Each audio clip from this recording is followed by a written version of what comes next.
Hello friends, मैं अभय श्रीवास्तव। आप सभी का मेरे चैनल एम विद अभय पर स्वागत है।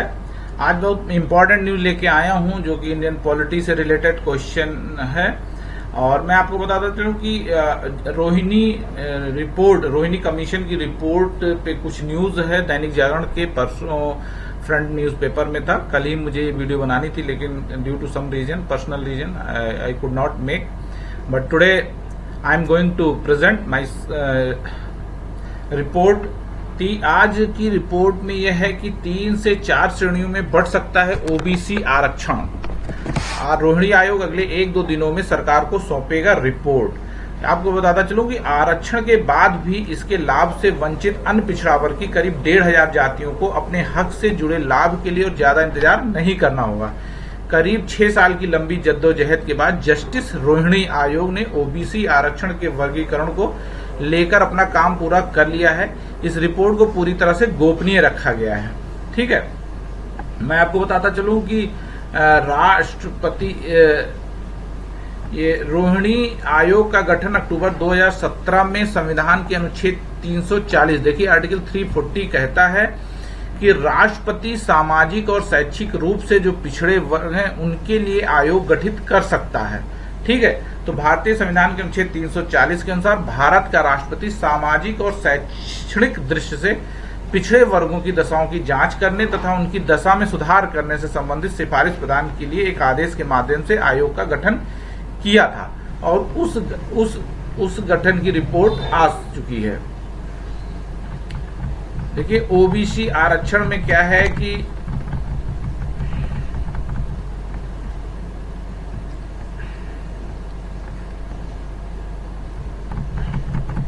देश में अभी केंद्र सरकार की नौकरियों शिक्षण संस्थानों में नामांकन के लिए 27% ओबीसी आरक्षण का इंतजाम है। मैं आपको बता दूं कि एससी और एसटी को संविधान में हमारे रिजर्वेशन मिला था जब हमारा संविधान सभा में पारित हुआ था और उसको संविधान सभा में पूर्ण रूप से पारित हुआ था 26 जनवरी 1950 को। तो हमारे यहाँ एससी और एसटी को, यानी एससी को 15% और 7.5% एसटी को, यानी 22.5% लगभग रिजर्वेशन दिया गया था एससी और एसटी को मिलाकर। लेकिन ओबीसी के लिए जो है रिजर्वेशन नहीं था। 1990 में मंडल कमीशन की रिपोर्ट के आधार पर 1992 में ओबीसी को 27% रिजर्वेशन दिया गया था जब बीपी सिंह प्राइम मिनिस्टर थे। तो 27% रिजर्वेशन में ये माना जा रहा है कि कुछ ही जातियों को, पिछड़े वर्ग की, जो सामाजिक और शैक्षिक रूप से, देखिए ध्यान रखिएगा, सोशली और एजुकेशनली, नॉट इकोनॉमिकली, यहाँ पे क्वेश्चन भी आता है, सामाजिक और शैक्षिक रूप से जो पिछड़े वर्ग हैं उनमें कुछ ही जातियों को अभी तक फायदा हुआ है और काफी जातियां पीछे रह गई हैं। तो रोहिणी कमीशन की रिपोर्ट आने वाली है। तो इसमें है कि देश में अभी केंद्र सरकार की नौकरियों शिक्षण संस्थानों में नामांकन के लिए 27% ओबीसी आरक्षण का इंतजाम है। तो आपको पता ही है। तो ये आपको मैं बताता चलूं कि इसके तहत ओबीसी रिजर्वेशन को 3 से 4 श्रेणियों में बांटने की सिफारिश की गई है जस्टिस रोहिणी आयोग को। तो इसमें 2 प्राथमिकताएं दी गई हैं। पहली प्राथमिकता में है ऐसी उन सभी जातियों को रखने की सिफारिश की गई जिन्हें अभी तक इसका एक बार भी लाभ नहीं मिला, यानी कुछ पिछड़े वर्ग में भी कुछ ऐसी जातियां हैं जिनको अभी कोई लाभ इनको नहीं मिला रिजर्वेशन देने के बावजूद भी अभी तक। ओबीसी में इन जातियों की संख्या करीब 1,500 है। यह बात अलग है कि इनकी आबादी अन्य ओबीसी जातियों के मुकाबले काफी कम है, मतलब कि 1,500 ऐसी ओबीसी जातियां हैं जिनको अभी लाभ नहीं मिला है। लेकिन ये बात दे रही है कि इनकी संख्या कम है। ठीक है, आयोग ने रिपोर्ट सौंपने के लिए सरकार से समय मांगा है। उसका कार्यकाल भी 31 जुलाई को खत्म हो रहा है, यानी आज जो है रिपोर्ट खत्म हो रहा है। आयोग से जुड़े उच्च पदस्थ सूत्रों के मुताबिक ओबीसी आरक्षण को बांटने के लिए 2 फार्मूले तैयार किए गए हैं। ओबीसी आरक्षण को बांटने के लिए 2 फार्मूले तैयार किए गए हैं। तो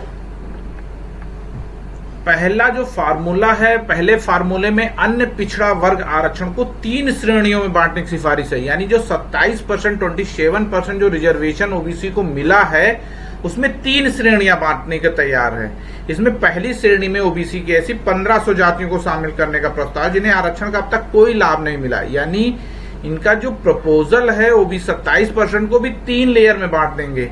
यानी जिन ओबीसी जातियों को आज तक कोई मतलब ऐसी 1500 जातियां हैं जिनको अभी तक लाभ ही नहीं मिला है, जो सामाजिक और शैक्षिक रूप से पिछड़े हैं, लाभ नहीं मिला, इन्हें 10% आरक्षण देने की बात कही गई। यानी 27 में 10% इनको दे दिया जाएगा रिजर्वेशन।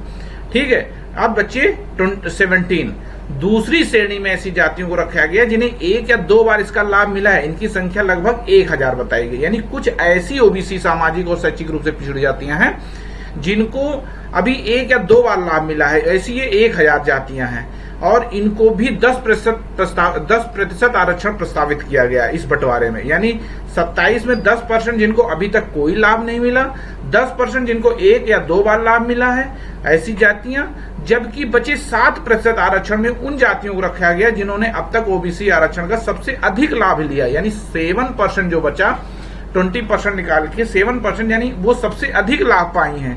ये कौन सी जातियां? ये लगभग 150 जातियां ऐसी हैं जो सबसे अधिक लाभ पाई हैं। तो आप समझ रहे हैं कितना साइंटिफिक फार्मूला है जी रोहिणी आयोग का। दूसरा फार्मूला देखते हैं क्या है। दूसरा फार्मूला दिया है आयोग ने ओबीसी आरक्षण के बंटवारे का जो दिया है, उसमें इसे 4 श्रेणियों में बांटने का सुझाव दिया है, जो पहले वाले फार्मूले जैसा है, लेकिन इसे आरक्षण के लाभ से वंचित जातियों तक पहुंचाने के लिए इसके दायरे को और छोटा किया गया है। इसमें पहली श्रेणी में 10% और दूसरी 9%, तीसरी 6% और चौथी 2% रखी गई है। देखिए यहाँ पे पहले वाले में 3 श्रेणी बांटने की और दूसरे वाले फार्मूले में 4 श्रेणी बांटने का किया गया। जिनको अभी तक कोई लाभ नहीं मिला उनको 10%। यह मामला शैक्षणिक संस्थानों में लिए गए दाखिले और सरकारी नौकरियों को लेकर जुटाए गए आंकड़ों के आधार पर तैयार किए गए हैं। यानी जो बच्चे एडमिशन लेते हैं और जो गवर्नमेंट जॉब कर रहे हैं, उन आंकड़ों के आधार पर ये डेटा कलेक्ट किया गया है। यह पूरी तरह से वैज्ञानिक है, रोहिणी आयोग ने कहा है, और तथ्यों पर आधारित है।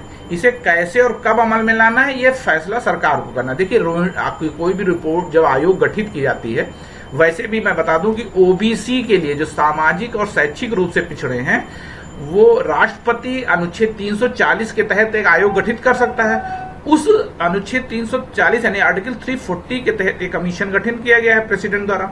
तो ये जो आयोग गठन किया गया, अब ये सरकार का काम है कि कब इसको अमल में लाना है, यानी इंप्लीमेंट करना है। इसे कब और कैसे अमल में लाना है, यह फैसला सरकार को करना है। देश के करीब 11 राज्य ऐसे हैं जहां पहले ही ओबीसी रिजर्वेशन का बंटवारा किया जा चुका है, यानी ये 11 राज्यों में लागू किया जा चुका है। इन राज्यों में आंध्र प्रदेश, तमिलनाडु, बंगाल, झारखंड, बिहार, हरियाणा, कर्नाटक, तेलंगाना, महाराष्ट्र, जम्मू कश्मीर और पुडुचेरी शामिल है, और भी कई राज्यों में तेजी से काम चल रहे हैं।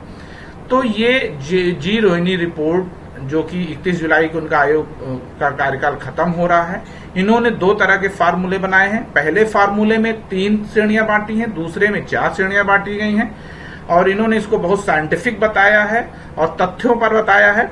अब देखते हैं, आइए देखते हैं सरकार क्या करती है, लेकिन समाज के सभी वर्गों को लाभ मिले, यही सरकार का उद्देश्य होना चाहिए। अब देखते हैं, इस पे एक डिबेट होगी और सभी अपने अपने मत देंगे। धन्यवाद दोस्तों मेरे चैनल पर बने रहने के लिए। यानी ओबीसी जो रिजर्वेशन है, यानी 27% में भी जिन जातियों को रिजर्वेशन नहीं मिला है, उसमें भी कई लेयर में बांटने का प्रपोजल है। ये जो कि है